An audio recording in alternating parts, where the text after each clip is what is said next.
Olá, sejam bem-vindos à aula 5 de Física Moderna 1. O tema da aula de hoje é Postulado de de Broglie e o átomo de Bohr.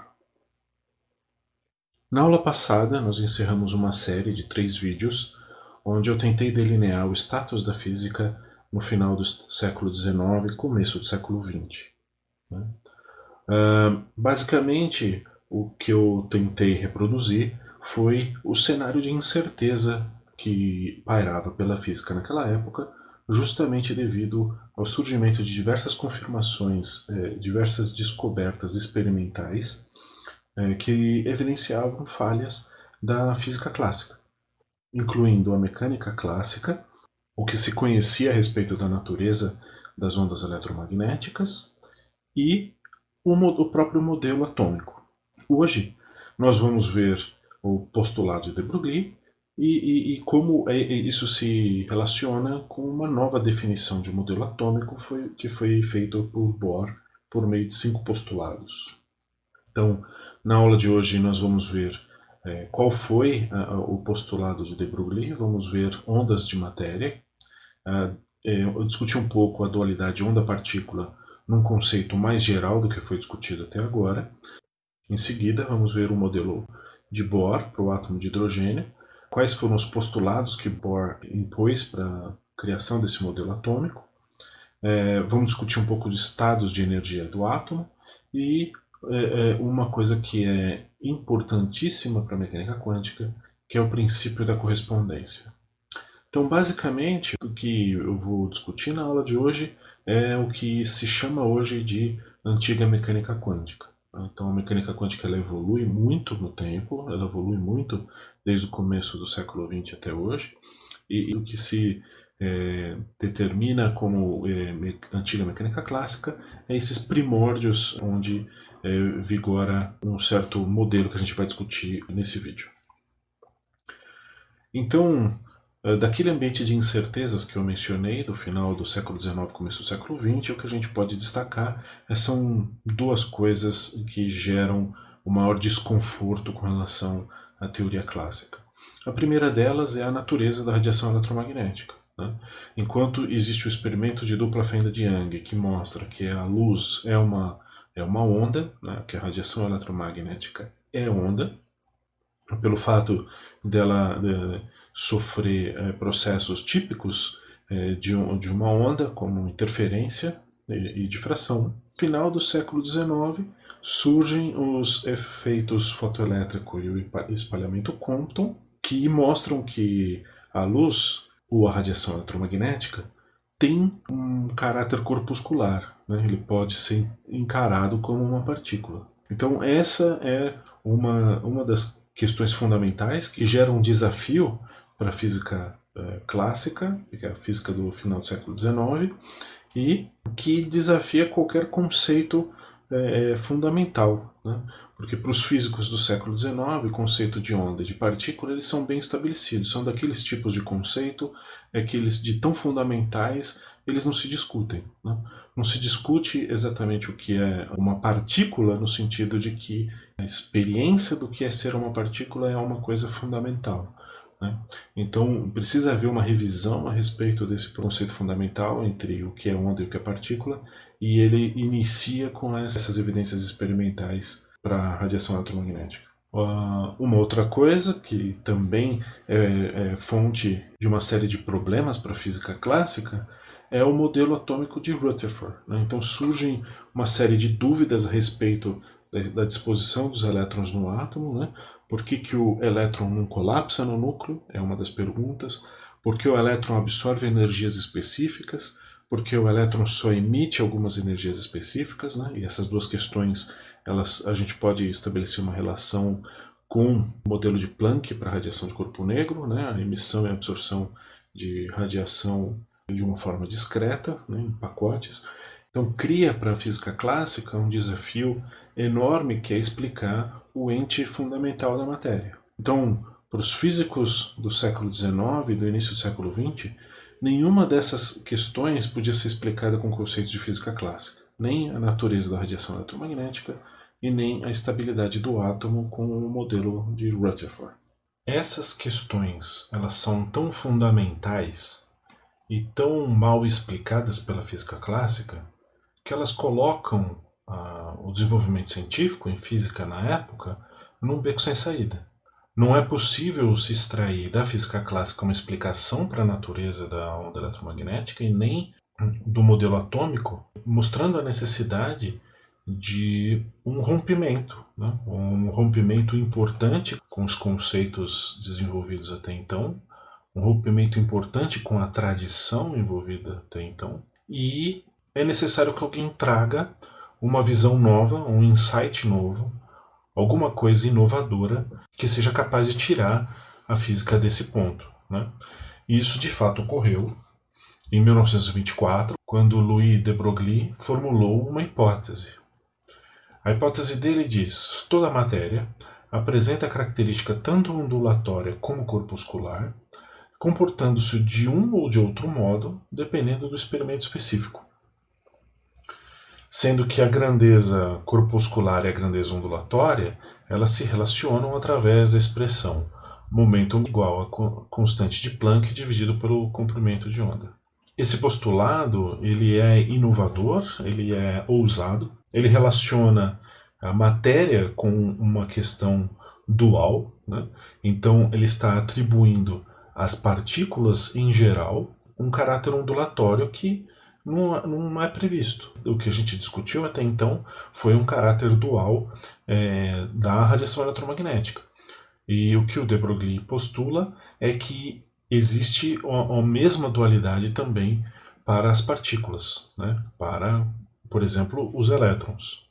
Uma outra coisa que é inovadora também é essa questão de que esse ente físico, a matéria agora, ela se comporta de um jeito ou de outro a depender do experimento específico. Então, se você de alguma forma desenha um experimento para se determinar se a radiação eletromagnética é onda, a natureza vai te responder que sim, a radiação eletromagnética é uma onda.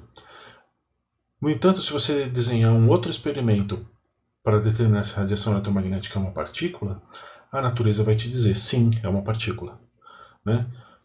Veja que essa dependência do experimento também representa um rompimento com a forma de se interpretar a física até então.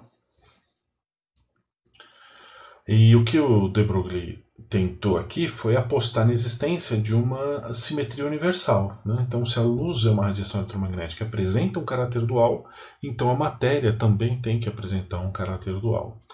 Então, é realmente uma suposição extremamente forte e extremamente ousada, e que requer uma demonstração experimental.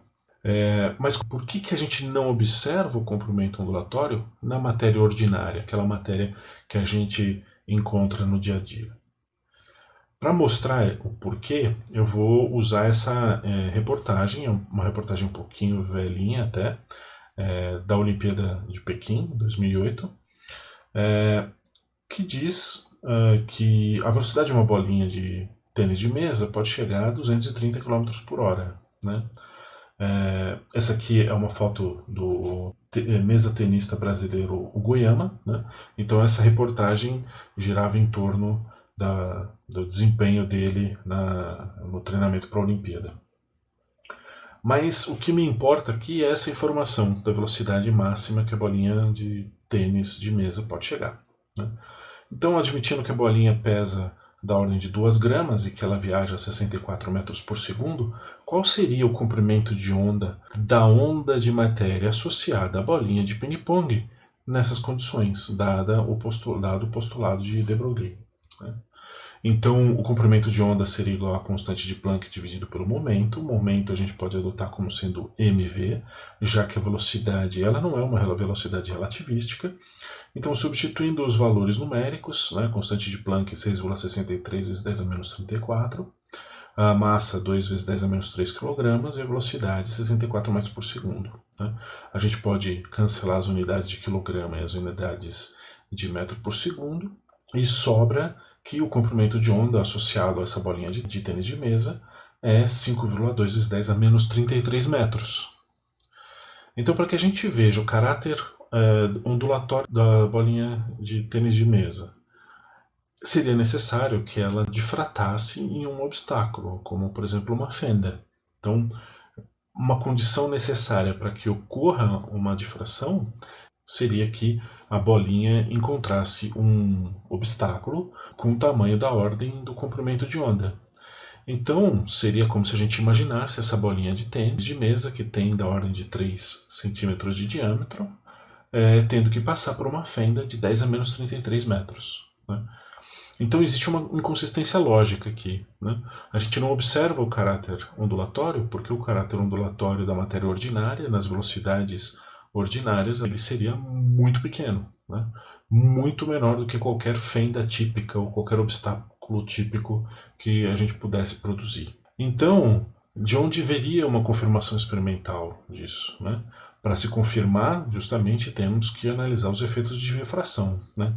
E sendo a constante de Planck um número tão pequeno, sendo ela da ordem de 10 a menos 34, os comprimentos de onda associados sofrem uma restrição muito grande. Né? O valor de momento que a gente tem que colocar lá na equação, ele tem que ser dimensionado para que o comprimento de onda seja da ordem de obstáculos fisicamente realizáveis. Né?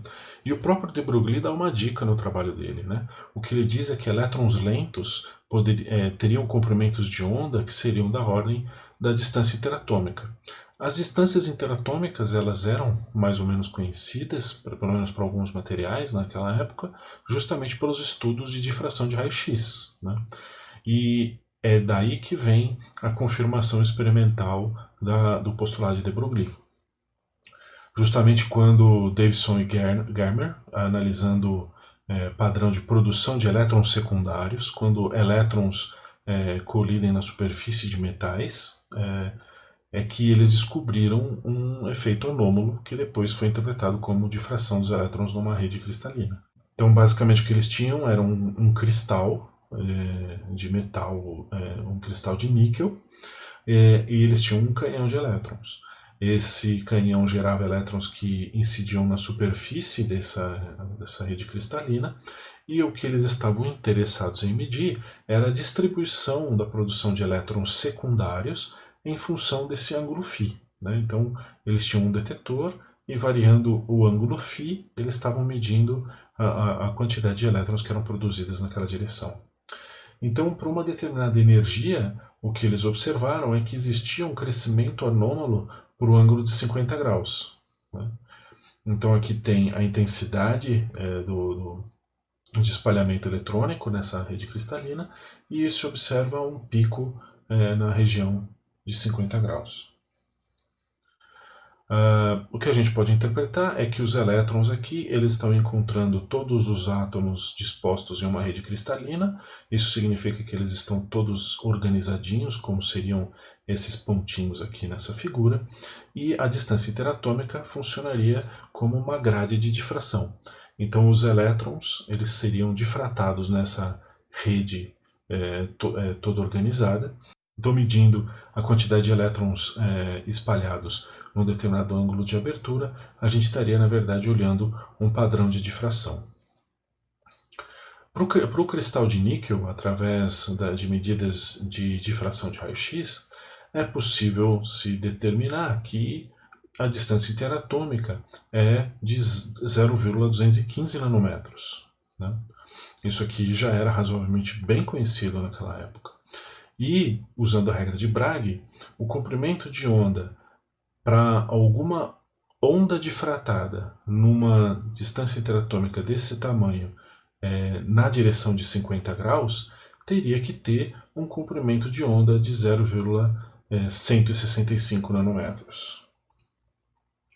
Então, usando a expressão de de Broglie, para isso a gente precisa calcular o momento linear. Podemos usar a expressão da energia cinética clássica, uma vez que os elétrons foram acelerados somente com 54 volts. Né? A energia de repouso do elétron é 511 kevs, né? Kiloelectronvolts, né? 511 mil electronvolts. Então essa energia era uma energia extremamente baixa comparado com a energia de repouso, e a gente pode igualar com a carga vezes a tensão de aceleração. isolando o momento, a gente acha uma relação entre o momento e a tensão de aceleração. Substituindo na relação de de Broglie, a gente pode calcular qual é a relação entre o comprimento de onda associado ao elétron e a sua tensão de aceleração. Né? Existe uma relação entre o comprimento de onda e o inverso da raiz da tensão de aceleração, e colocando 54 volts nessa expressão, a gente obtém que o comprimento de onda do elétron teria, para 54 volts, é de 0,167 nanômetros, em um acordo incrível com a distância interatômica obtida por difração de raio-x. Né? Veja que aqui não estou usando um argumento circular. Por quê? A constante de Planck ela foi determinada pelo Millikan analisando o efeito fotoelétrico. Ela também foi determinada pelo próprio Planck analisando a radiação do corpo negro. E aqui ela é introduzida pelo de Broglie na associação de uma onda com o elétron. Né?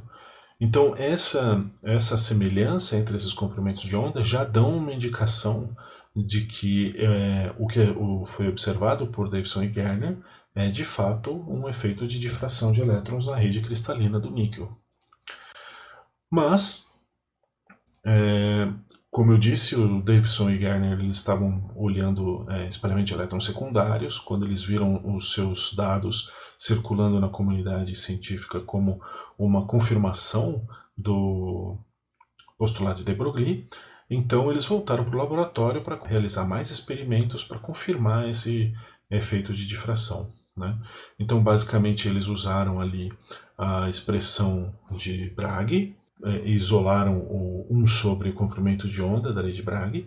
Tem aqui n é a ordem de difração. Então fixando o detetor num ângulo e variando a tensão de aceleração, o que eles perceberam é que variando o comprimento de onda, variando por consequência a tensão de aceleração, você encontra vários picos correspondentes às várias ordens de difração. Então aqui seria correspondente a n igual a 3, aqui n igual a 4, n igual a 5, n igual a 6, n igual a 7, n igual a 8 e assim por diante. Tá? Então, usando a relação obtida no slide anterior, onde se relaciona o inverso do comprimento de onda com a raiz quadrada da tensão de aceleração, é possível fazer esse gráfico. Note que esse gráfico aqui na verdade não é do inverso do comprimento de onda, mas do próprio comprimento de onda, só que relacionado com o inverso da raiz da tensão de aceleração. Todos os pontos desses picos se alinham numa reta, mostrando essa relação direta da ocorrência desses picos com o fenômeno de difração. Uma segunda confirmação experimental vem de um outro experimento, dessa vez conduzido por G.P. Thomson, e é um experimento extremamente elegante, porque ele usa o mesmo arranjo experimental para demonstrar o padrão de difração de um raio-x de 17,5 keVs, que teria um comprimento de onda de 0,071 nanômetros. O arranjo experimental foi o arranjo de Lowy, que basicamente consiste em um raio-x incidindo numa folha fina de material. Pela transmissão desse raio-x através da rede cristalina, é projetado um padrão de difração no anteparo nas costas do alvo. E o que o G.P. Thomson fez foi obter uma figura muito semelhante, apenas substituindo a fonte. Ao invés de usar uma fonte raio-x, usou uma fonte de feixe de elétrons. Nesse caso, os elétrons tinham uma energia de 600 eletronvolts, o que daria um comprimento de onda de 0,05 nanômetros. Apenas atentem para o fato de que essa imagem ela tem uma ampliação de 1,6 vezes quando comparado com essa imagem de cima. Né? Então aqui na imagem de cima a gente vê um padrão de difração de raio-x, usando esse arranjo de Lowy, e embaixo a gente vê o padrão de difração de elétrons. Né? A parte desse problema de escala, de 1,6 vezes de escala, a gente nota uma semelhança muito grande entre as duas imagens, né? Mostrando justamente, usando um arranjo experimental, que o elétron tem uma característica ondulatória. Aqui tem um episódio da história da física que eu acredito que seja o episódio mais inusitado e, na minha opinião, o episódio mais interessante de todos. Veja só que o J.J. Thomson ganhou o Prêmio Nobel de Física ao demonstrar o elétron fora da matéria, basicamente num experimento que demonstra o caráter corpuscular do elétron. Enquanto que o G.P. Thomson, que era filho do J.J. Thomson, ganhou o Prêmio Nobel por esse experimento ao demonstrar que o elétron tem um caráter ondulatório. Então, nessa família, dois cientistas ganharam o Prêmio Nobel, um demonstrando que o elétron é uma partícula, o outro demonstrando que o elétron é uma onda, e esse é um tipo de ironia que só a mecânica quântica pode oferecer para os seus espectadores. Então, o postulado de de Broglie, ele inicia essa nova fase da física onde se incorpora esse conceito dual e um tanto quanto enigmático. O postulado de de Broglie nos traz o conceito da dualidade onda-partícula. Então, ele basicamente nos diz que o modelo corpuscular e o ondulatório eles são complementares. E se uma medida prova o caráter ondulatório da radiação ou da matéria, então é impossível provar o caráter corpuscular na mesma medida, e vice-versa. Isso é chamado de princípio da complementaridade. A nossa compreensão da radiação e da matéria ela é incompleta, a menos que a gente leve em consideração tanto as medidas que revelam o aspecto ondulatório quanto aquelas que revelam o aspecto corpuscular. Isso é extremamente fundamental para a mecânica quântica e é a grande ruptura que ocorre conceitualmente com relação à física clássica. E veja que tem um outro ponto que é extremamente fundamental, que é a escolha de um modelo, de qual modelo usar, se é onda ou se é partícula, ela é determinada pela natureza do experimento. E, em última instância, quem define a natureza do experimento é o observador. Então, o princípio da complementaridade traz para dentro da física o personagem do observador, que é uma coisa que não era prevista na física clássica. O observador não faz parte de nenhum modelo físico. Agora, na mecânica quântica, a gente tem que incorporar o observador, incorporar a medida no modelo para conseguir ter uma compreensão completa tanto da radiação quanto da matéria. Então, vamos pensar a respeito das ondas sonoras. Então, macroscopicamente, o som é uma onda, e essa onda ela é uma propagação de pressão, uma variação de pressão no gás, no ar, por exemplo. Agora, microscopicamente, você pode explicar essa onda sonora como sendo um movimento de partículas. Então, aqui teria um conceito de onda e de partícula. Tem uma explicação macroscópica que engloba um modelo ondulatório e tem uma explicação microscópica que engloba um movimento de partícula. As variações de pressão elas são variações de velocidade de partículas, variações de densidade de partículas.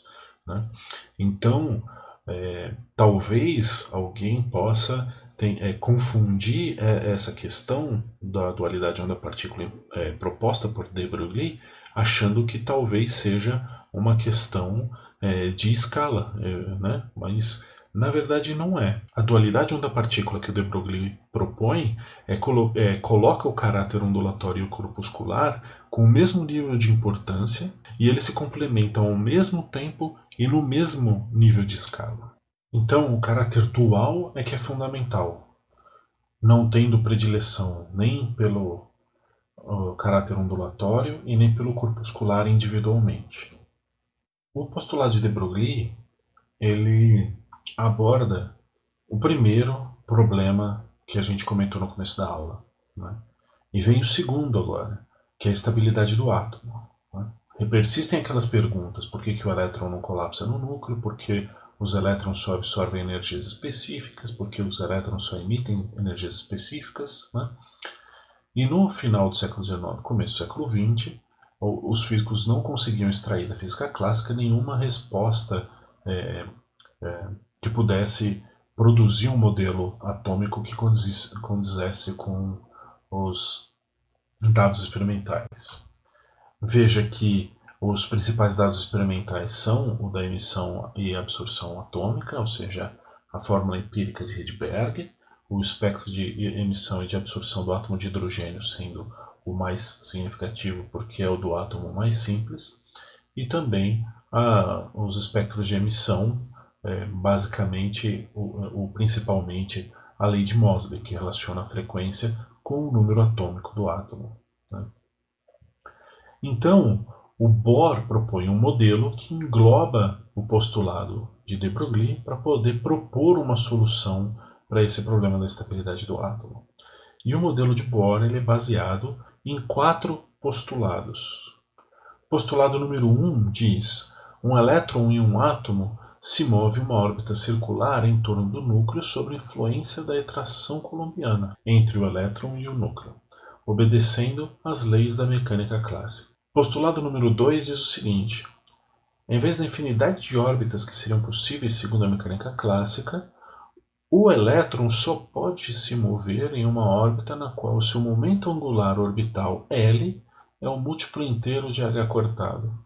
E h cortado é uma constante recorrente nesse curso, ela vai aparecer em vários lugares, em todos os lugares onde a gente conversar a respeito de momento angular, e ele corresponde à constante de Planck dividido por 2π.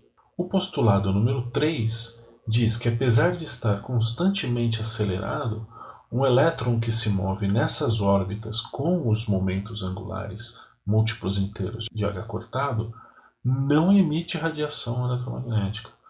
Portanto, essas seriam as órbitas estáveis. O postulado número 4 diz que só é emitida radiação se um elétron que se move inicialmente numa órbita com energia total EI muda o seu movimento descontinuamente de forma a se mover em uma órbita de energia total EF. E a frequência da radiação emitida Ni é igual à quantidade EI menos EF dividido pela constante de Planck, H. Então, vamos tentar estudar um pouco melhor esses postulados, colocar numa formulação matemática e tentar entender o modelo que deriva desses 4 postulados. Então, o postulado número 1, que diz que o elétron se move em órbita circular de acordo com a mecânica clássica, o que a gente tem que fazer é igualar a força coulombiana com a força centrípeta, né? Então, a força coulombiana, K vezes Z vezes E2, dividido por R2. E é a carga do elétron e Z é o número atômico do núcleo. Já a força centrípeta é a força que a gente aprende de mecânica clássica, mv2 sobre R. Quando você iguala essas duas forças, você obtém essa expressão para a velocidade, né?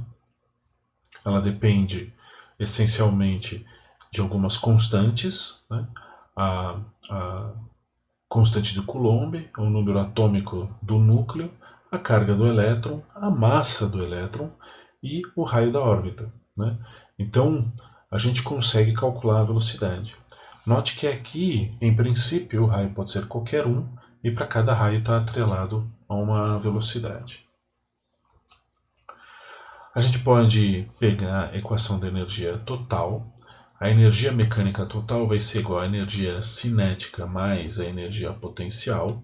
A energia potencial coulombiana é dada por menos kz vezes E2 dividido por R. E a energia cinética nós vamos pegar a energia cinética clássica, né? O Bohr diz que o elétron se move de acordo com as leis da física clássica, então vamos manter a física clássica, né? Lembrando que a gente obteve a velocidade no slide anterior, substituindo esse valor aqui nessa expressão, a gente obtém uma fórmula para calcular a energia total, a energia mecânica total do elétron orbitando em torno do núcleo, né? Eu vou deixar essa derivação para vocês treinarem aí. Agora veja, em princípio não existe nenhuma restrição para o raio, e para cada raio corresponde uma energia. É aí que entra o postulado número 2, que diz que o momento angular ele tem que ser um múltiplo inteiro de h cortado. Então o momento angular é definido como o momento linear produto vetorial com o vetor raio do elétron. A gente pode pegar simplesmente o módulo, porque esses dois vetores não só são coplanares, como se trata de um movimento circular, e eles são, portanto, perpendiculares. Então o módulo do momento angular é dado pelo produto momento linear vezes o raio, e, de acordo com a mecânica clássica, isso é igual a mv vezes r. Segundo o postulado, o momento angular é um número inteiro vezes h cortado. Igualando as duas expressões, a gente encontra uma relação entre o raio, o número inteiro proposto por Bohr e a velocidade do elétron, que a gente obteve há 2 slides atrás. Substituindo o valor que a gente obteve aqui, a gente acha uma relação entre o raio, o número inteiro proposto por Bohr e um monte de constante, entre elas o H cortado. Então, essa é a primeira vez que aparece uma quantização aqui. Né? Então, o raio da órbita do elétron, segundo o postulado 2, ele não pode ser qualquer valor mais. Ele tem que ser um valor dado por essa expressão, onde n é um número discreto, começando em 1. A gente pode reescrever essa expressão dessa forma. Então, o raio da órbita do elétron vai ser igual a n2, sendo n um número inteiro, vezes a0, que é uma constante conhecida como o raio de Bohr, que é igual a h cortado ao quadrado dividido pela massa do elétron, a constante de Coulomb, vezes a carga do elétron ao quadrado, e isso é igual a 0,529 angstroms. Né? Então esse aqui é o raio de Bohr e é um número que vai aparecer recorrentemente no curso. Ainda o raio da órbita do elétron é dividido pelo número atômico. Né? Então, para o caso do átomo de hidrogênio, o raio da órbita do elétron é N2 vezes o raio de Bohr. Já obtendo o raio, a gente pode voltar naquela expressão da energia total, substituindo a expressão do raio nessa posição, a gente obtém essa expressão aqui.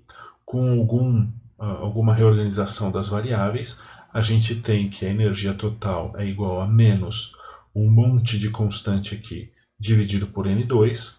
Reorganizando esse um monte de constante, fica igual a menos E0 vezes Z2 sobre N2. Então N2 é um número inteiro, Z2 é o número atômico do átomo, e E0 seria uma energia inicial, uma energia constante que vale 13,6 eletronvolts.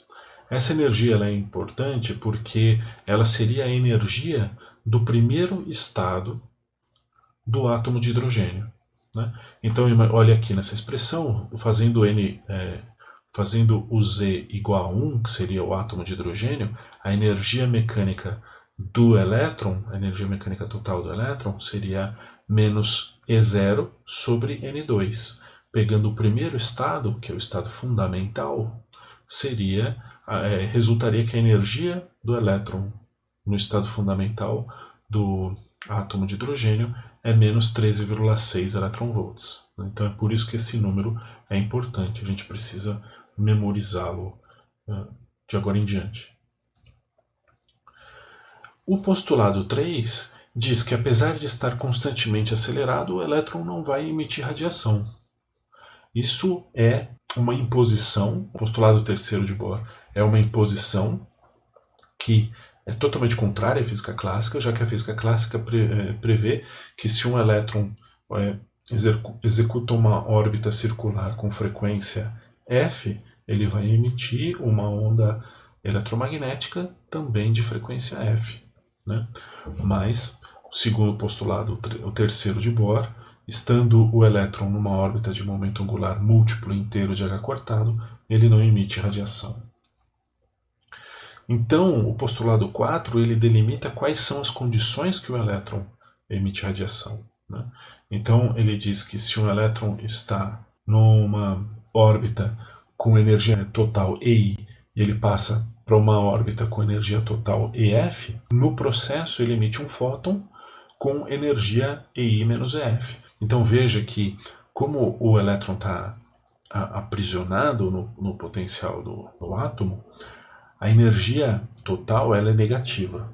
Então, EI menos EF vai ser um número negativo menos um outro número negativo. Então, o EF tem que ser maior do que o EI para que essa energia do fóton seja positiva, né?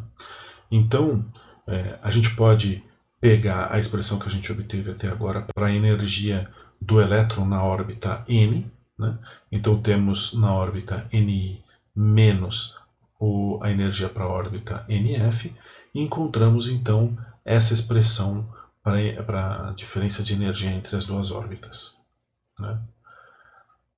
A gente pode atribuir essa energia como sendo a energia de um fóton, com energia hν, e calcular qual que é a frequência do fóton emitido. Dada a frequência, a gente também consegue calcular qual é o comprimento de onda, né? Eu vou fazer mais do que isso. Ao invés de calcular o comprimento de onda, eu vou calcular o inverso do comprimento de onda. E olha o que aparece quando a gente faz isso, né? 1 sobre o comprimento de onda é igual a E0, que é a energia do estado fundamental do elétron no átomo de hidrogênio, vezes o número atômico do átomo, dividido por Hc, que é uma constante, né? Constante de Planck vezes a velocidade da luz, vezes 1 sobre nf quadrado menos 1 sobre n ao quadrado. E o que isso aqui parece? Parece com a expressão de Rydberg, né? A expressão de Rydberg, que foi aquela derivada empiricamente para explicar as séries de emissão do átomo de hidrogênio, né? Então agora a gente consegue calcular exatamente quanto vale a constante de Rydberg, e não só um número que ajusta os valores obtidos experimentalmente, né?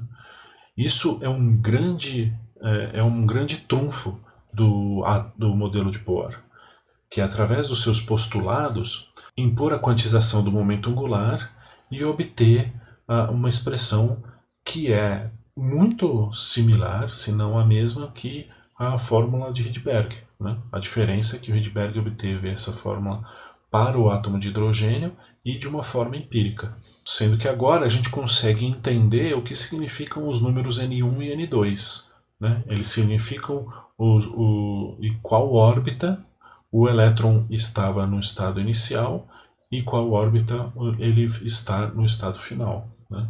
Então, NF seria o análogo ao N1, que é um número fixo para cada uma das séries, e N2 é um número que varia de 2 a infinito. Então, o elétron estaria, por exemplo, migrando da órbita 2 para a órbita 1. Aí ele emite um fóton, o primeiro fóton da série de Lyman.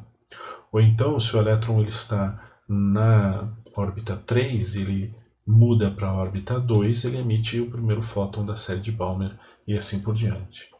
Então agora a gente pode fazer um modelo de transição de camadas, né? Então o elétron que está no estado fundamental ele tem energia total menos 13,6. A gente consegue calcular com a expressão da energia as energias mecânicas das órbitas superiores. Como ela depende de 1 sobre n ao quadrado, essa diferença aqui vai diminuindo. Olha só, a diferença entre a energia dos estados vai diminuindo, e de acordo com essa explicação, de acordo com esse modelo de Bohr, a gente consegue entender como sendo os elétrons transicionando, sendo representados por cada uma dessas setinhas, né? Olha só aqui, quando a gente pega o N2 e faz ele tender a infinito, seria essa barrinha tracejada. Então aqui teríamos a série de Lyman, todos os elétrons das camadas superiores transicionando para a camada fundamental, enquanto para a série de Balmer seriam os elétrons das camadas 3 para cima transicionando para a camada 2, e da série de Paschen os elétrons da camada 4 para cima transicionando para a camada 3.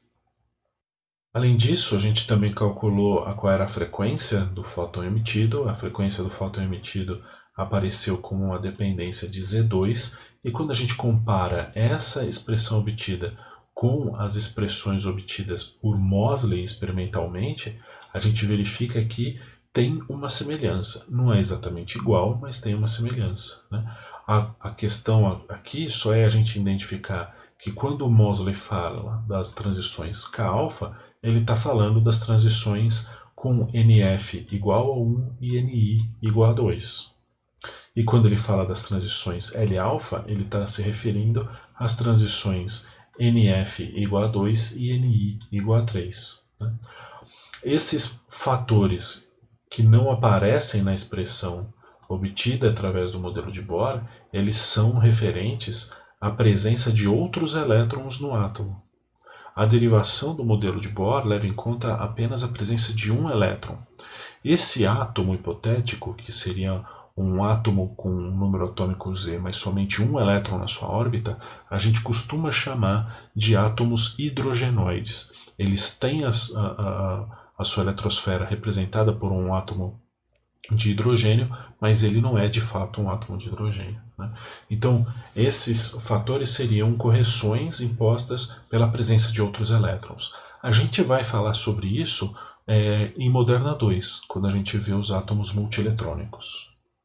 E aí a gente percebe uma característica da mecânica quântica, que é o movimento dos elétrons em um determinado átomo. Ele pode ser descrito totalmente nesse modelo de Bohr por um único número, o número n, que é chamado aqui de número quântico. Ele dá informação completa a respeito do elétron no átomo. Com o número n a gente consegue calcular o raio, consegue calcular a energia mecânica, consegue calcular a frequência de revolução e também consegue calcular o momento angular. Né? N, o momento angular é n vezes h cortado. Né? Então, o n, que é o número quântico, ele existe em decorrência da quantização do momento angular. Né? Então, toda vez que a gente tiver uma variável física que é quantizada em mecânica quântica, ela vai estar associada a um número quântico. Daí, o Bohr coloca um quinto ingrediente para finalizar tudo. Esse quinto ingrediente, ele é bastante importante para a mecânica quântica porque ele perdura por toda a evolução da mecânica quântica. Mesmo o que a gente está vendo na aula de hoje ser considerado a antiga mecânica quântica, o princípio da correspondência, que é esse quinto ingrediente para o modelo de Bohr, ele é fundamental até hoje. Basicamente, ele estabelece um link entre o mundo quântico e o mundo clássico. Né? Então, o Bohr estabelece o seguinte, que o princípio da correspondência é que para grandes números quânticos, os cálculos quânticos e os cálculos clássicos devem levar aos mesmos resultados. Né? Então, basicamente, o princípio da correspondência garante a consistência entre a física quântica e a física clássica em um limite de grandes escalas. Então, por exemplo, se a gente pegar a frequência do fóton emitido, né, que a gente calculou, ela depende da variação de 1 sobre nf ao quadrado menos 1 sobre ni ao quadrado. A gente teria que pegar essa expressão e fazer um limite para quando esse número quântico fosse para o infinito, mas aqui a gente tem dois números quânticos, o do estado final e do estado inicial. Né? Então a gente vai fazer uma espécie de um truque aqui. A gente vai dizer que o estado final ele é o estado inicial menos 1. Né? Então, substituindo isso nessa equação e fazendo um rearranjo, a gente pode tirar o limite de quando n tende a infinito. Tem uma conta para se fazer aqui, vou também deixar isso aqui para vocês treinarem, mas o resultado é que o limite para quando n tende a infinito é que a frequência tende a zero. O que isso significa? Significa que a diferença de energia entre os estados, quando n é muito grande, ela é muito pequena. Né? Então, a diferença do estado n para o estado n-1, ela sendo muito pequena, você está indo para o limite de continuidade. Né?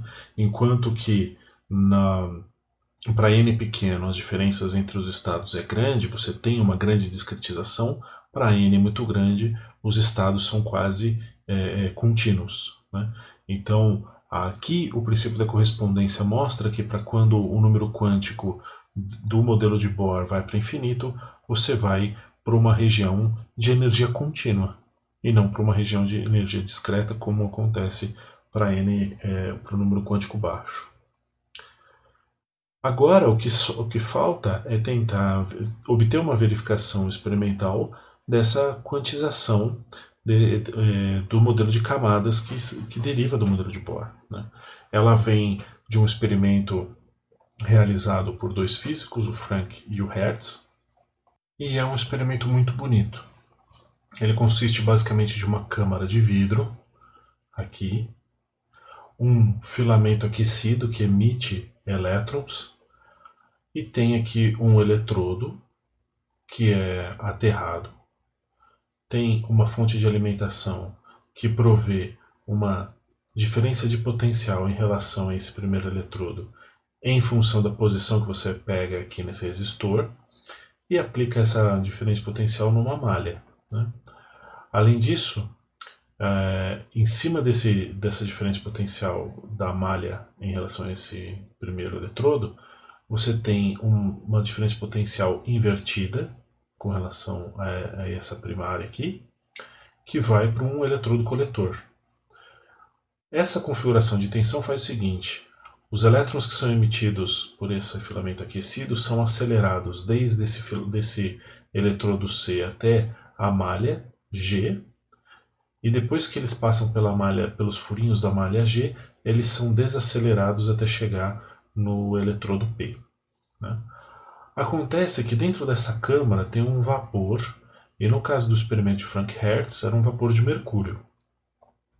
Então os elétrons que são acelerados aqui, eles estão fazendo uma série de colisões com os átomos de mercúrio até chegarem nessa malha aqui. Então, se eles não tiverem a energia necessária, que é a energia idêntica à diferença entre o estado fundamental e o primeiro estado excitado, eles simplesmente vão promover colisões elásticas com os átomos e não vão perder suas energias, né? E quando eles chegarem aqui na malha, eles vão passar pelos buraquinhos da malha com a mesma energia do potencial entre o eletrodo C e G, e vão ter energia cinética suficiente para vencer a desaceleração até o eletrodo P. No entanto, se eles ganharem energia suficiente aqui nesse percurso para conseguir promover um elétron do estado fundamental para o estado excitado, o que acontece é que na colisão com os átomos, ele transfere essa energia para o elétron e perde o equivalente à energia cinética. Então, quando ele chegar aqui na malha furadinha aqui, ele não vai ter mais energia suficiente para vencer essa tensão de desaceleração. E é isso que a gente vê nesse gráfico, né? Conforme vai aumentando essa tensão V0, a gente vai vendo um incremento na corrente, porque começa a ter uma coleção total dos elétrons emitidos pelo filamento, né? Quando você atinge a energia necessária para promover o elétron do estado fundamental para o estado excitado, você tem uma queda abrupta da quantidade de elétrons que chegam no eletrodo P, porque eles estão perdendo energia nas colisões com os átomos. Aumentando ainda mais a energia, a tensão V0, você começa a ver um incremento novamente dessa corrente, porque os elétrons começam a ter as colisões inelásticas aqui no meio, mais ou menos, por exemplo, e aí tem tempo suficiente para serem acelerados de novo, para ganhar energia cinética para vencer o potencial até o eletrodo P, né? Mas o que acontece é que a segunda colisão que pode causar a excitação, né? A segunda colisão que transfere energia, ela começa a ocorrer antes da malha, e aí o elétron já não tem mais energia de novo para ser desacelerado. E isso ocorre repetidamente. Só que cada vez mais essas transferências de energia que promovem o elétron para o estado excitado ocorre um número maior de vezes entre o eletrodo C e o eletrodo G. Né? Esse experimento ele é muito elegante porque ele acaba demonstrando de forma observável aqui na medida de corrente toda essa discretização das camadas eletrônicas do átomo. Mas não só isso. Nessa colisão que promove o elétron para o estado excitado, passa um tempo curto, o elétron tende a voltar para o seu estado fundamental. E quando ele faz isso, ele emite um fóton. E aí ele produz uma imagem como essa daqui, né? Onde a gente pode ver cada uma das regiões onde ocorrem as ionizações dos átomos de mercúrio. Mas qual é a consequência desses postulados de Bohr? Eles têm uma consequência importante e ela está relacionada com a onda de de Broglie. Né? Então, quando o Bohr ele impõe a quantização do momento angular, ele impõe uma restrição muito importante na eletrosfera do átomo. Basicamente, quando a gente iguala o momento angular é igual a NH cortado, o momento angular ainda sendo igual ao momento vezes o momento linear vezes o raio, a gente pode substituir no momento a expressão do de Broglie, né? E com o rearranjo a gente pode cortar os H's. Aqui vai aparecer um 2π, né? Então, quando a gente corta os H's, a gente rearranja toda essa conta e o que a gente chega à conclusão é de que 2πr, que é o comprimento da órbita, é igual ao número inteiro vezes o comprimento de onda de de Broglie. Né? Então, basicamente, quando a gente impõe a quantização do momento angular, o que a gente está fazendo é impondo a restrição de que dentro de cada órbita só pode caber um número inteiro de comprimentos de onda de de Broglie. Né?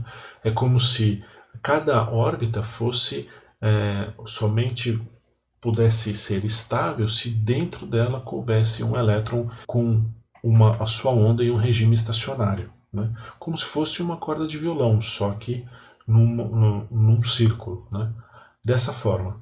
Então, a onda de de Broglie ela só pode ocorrer em um estado estacionário. Só essas órbitas aqui são as órbitas estáveis. Na verdade, aqui eu estou apenas mostrando a oscilação da onda dentro das órbitas, mas na verdade, para cada estado, muda o raio da camada. Né? Para cada número quântico, muda o raio da camada. Então seria mais assim. Né? Então, aqui no n igual a 1 você tem a trajetória do elétron na camada fundamental, né?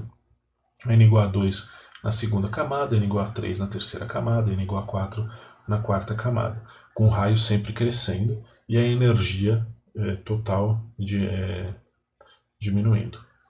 Esses postulados de Bohr eles motivaram Wilson e Sommerfeld a definirem o que é chamado de as regras de quantização de Wilson-Sommerfeld, e basicamente é uma regra para a quantização de variáveis de mecânica quântica. Né? Então, o que a regra de quantização diz é que a integral do momento canônico vezes a variável. Né? Então, para quem já fez complementos de mecânica deve saber que para toda variável tem o seu momento canônico conjugado. Né? Então, para a variável x você tem o momento canônico conjugado px e assim por diante.